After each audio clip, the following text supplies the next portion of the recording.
I have to actually laugh. I want to see some more leaves fall off the tree. Um, well, good evening, good people.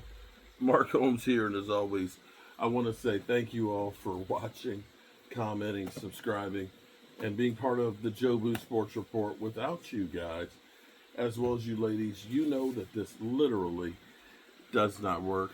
Man, it has been a rough day. People are like, you look tired today.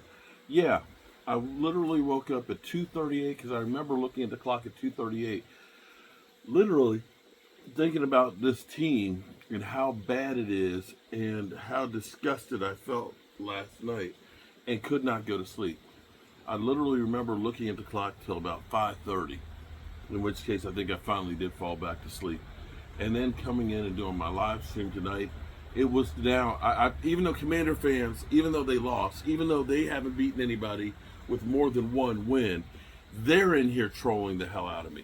I got Philly 500. He's literally doing um, videos on me eating everything, even though they barely beat the damn Cleveland Browns at home by 4 points.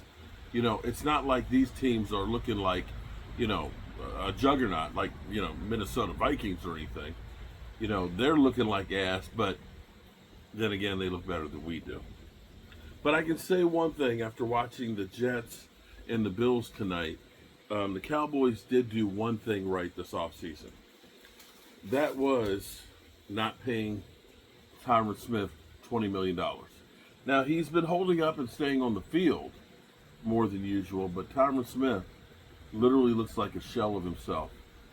The Jets would have had a 27-20 point lead, but Tyron Smith called again for holding behind the running play. Not to mention that he gave up at least one sack. It would have been two, but there was another penalty on the Buffalo Bills. And I believe that's 4 sacks that he's given up on the season. Tyron Smith doesn't look anything. And I'm not even going to talk about when he was pulling out on a screen where he literally whiffed and missed the cornerback out there. I mean, yeah. And I can't say that Tyler Guyton is worse than Tyron Smith right now, but neither of them are raising any hell. People have been calling for, I'm going to say that actually, all of my brethren are pissed off. All of my YouTube people are mad as hell. The main focus they have is, just get rid of Dak. Move on from Dak. But I get it. Dak's got problems too. But see, you have to understand there's a cause and effect. When I watch these games here tonight, the Aaron Rodgers and Josh Allen, when I see those teams, they didn't exactly score a whole lot of points. It was 23-20. Both of those teams have really good defenses that aren't giving up 47 points at home. Both of those teams also are capable of running the football. Now, you could look and say the Jets' offensive line is not good. I can agree with that 100%. But they have more than one weapon on the Jets to throw to. This team has so many problems and issues right now. And they all go back to the original problems that we had.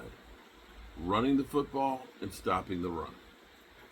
Our offensive line is terrible. And somehow, as I talk about how bad Tyron Smith is playing, Zach Martin is not having a good year either. Zach Martin, it's like literally Zach Martin got punch drunk from last year to this year. He looks mere mortal now. He looks average at best right now at guard. Seeing Zach Martin bent backwards by pass rushers is something we've never seen before. Terrence Steele has never gotten right from the ACL. Cooper Beebe, it's a good story. Tyler Guyton is struggling because he's a rookie.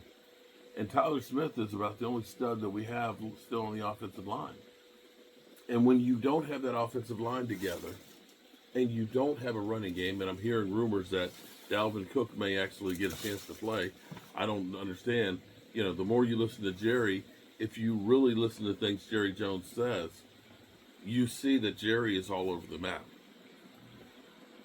If you literally listen to the things that he says, from we're going all in to we can't afford Derrick Henry and we haven't signed anybody else, and then you see that we have spent the least amount of money in free agency over the last 8 years, right? And you hear Stephen Jones say, we believe in our guys, and then we go out and we sign at the end of training camp guys who have not been in football for years.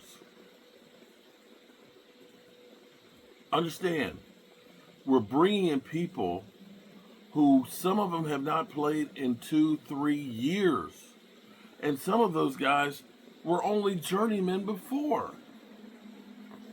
And realistically, when you look at this and you say you've handicapped them because you brought them in after training camp is over, they have to learn your system, get in shape, and they weren't great to start out with. That's what you're putting on the field. Compounded with the injuries, the lack of running, the offensive line in shambles, and the fact that you really have one weapon that teams worry and say, we got to stop that guy and not worry about the rest of them.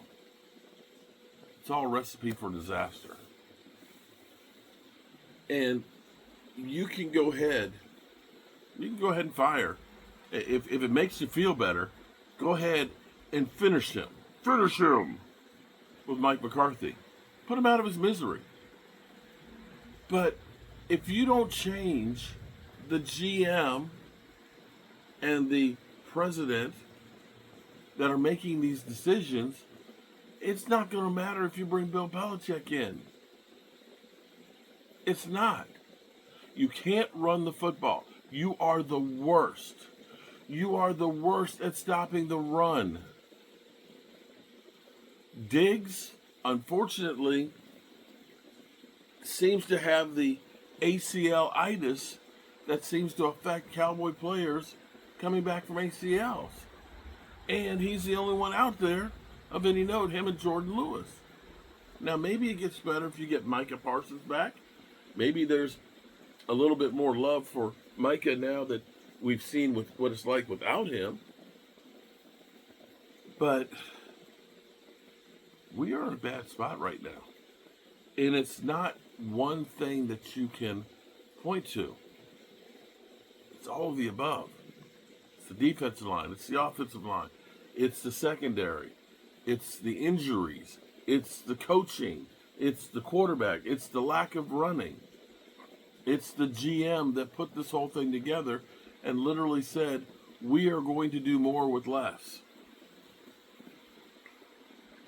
Maybe it is time to just go ahead and say, don't do anything else this year. Just let this team go downhill as low as they can go. Get some high draft picks. At least if you get high draft picks, all of your picks will be higher, and maybe you'll get be able to get more players.